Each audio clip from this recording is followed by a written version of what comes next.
President, Mrs. Reagan, distinguished ladies and gentlemen, I'm touched by your cordial welcome and the warm words with which you and Mrs. Reagan have received us here in Washington. We're equally honored by the generous remarks you, Mr. President, have just made about my country and people. Seen from Washington, Nepal is almost on the other side of the globe, and yet, as this friendly gathering here tonight shows, distance notwithstanding, friendship and cordiality based on shared ideals can exist between countries that are geographically far apart. In 1947, as soon as Nepal broke her age-old isolation by seeking friendship beyond her borders, it was with the United States of America that Nepal sought to establish her diplomatic relations. Since 1951, the year when my grandfather, late King Thiruvan, led the Nepalese people to democracy, we have looked to the United States as a land of freedom and fulfillment.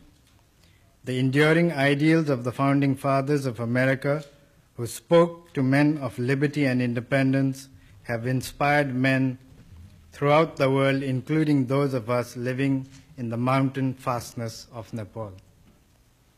In our part of the world, if America is looked upon as a land of gold, grain, and computers, a country of skyscrapers and space shuttle, she is also regarded as a nation committed to respect man and his dignity.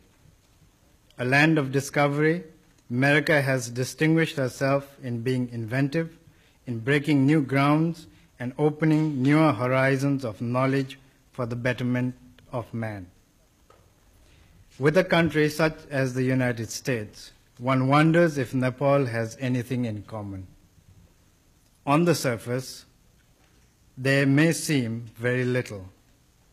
Yet, as men living in the same planet, we have common stakes in the global peace, prosperity, and indeed the survival of man in dignity and freedom. We are happy to see, Mr. President, your efforts to maintain peace and stability around the world.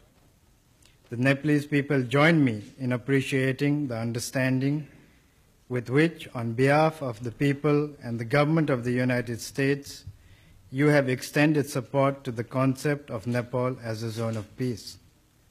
This recognition, I assure you, will go down not only as an important landmark in the history of our relations, but also as a testimony of your personal commitment to the cause of peace, stability, and freedom.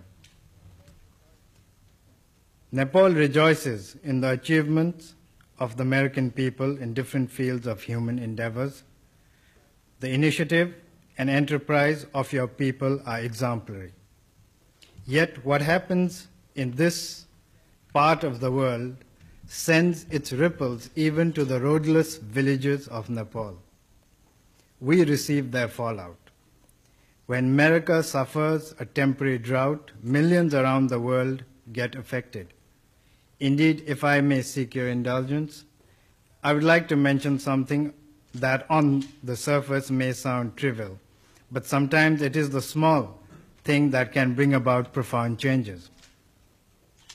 The corn, maize, in Nepal was introduced from this part of America, as were the potatoes from the Andes nearly 300 years ago. These new crops not only altered our hill economy, but even the mode of life by making settlements possible in the mountain terraces of Nepal. Evidently, we do not live in islands, but in a world bound in a nexus of interdependence. What happens in America ceases, therefore, to be a local event. The United States, as such, has shown a consistent understanding towards this and has assisted Nepal in stretching her hand of friendship and cooperation in many fields, including the building of infrastructures. May I take this opportunity, therefore, to thank you, and through you to the people and government of the United States for the support we have received in meeting the challenges of development in Nepal. Mr. President, in recent years, America has brought glory to humanity by landing man on the moon. It is indeed thrilling to reflect that one can soar into space to explore the unknown and scan the stars.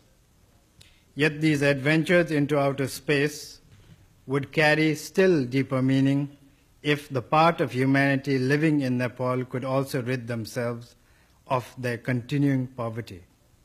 Herself a least developed, landlocked country, Nepal has always sought understanding and cooperation from our friends and neighbors.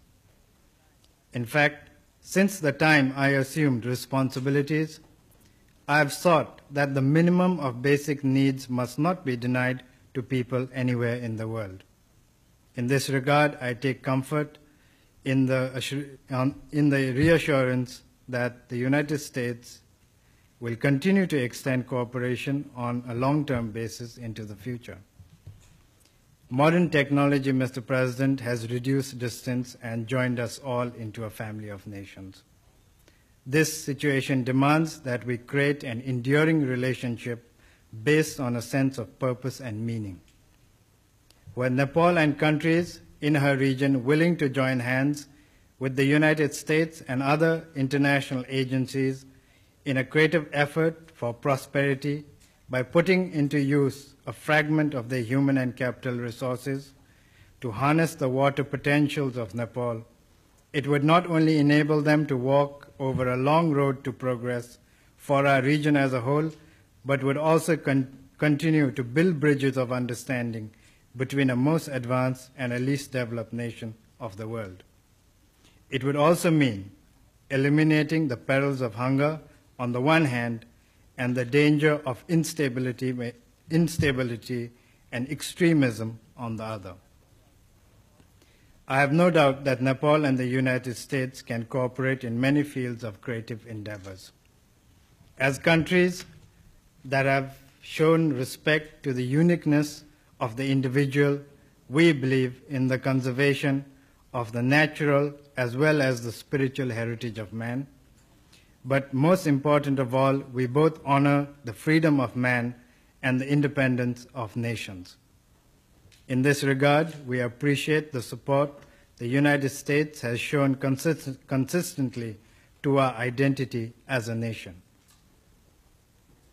Mr. President, I cherish the fruitful exchange of views we have had recently with each other.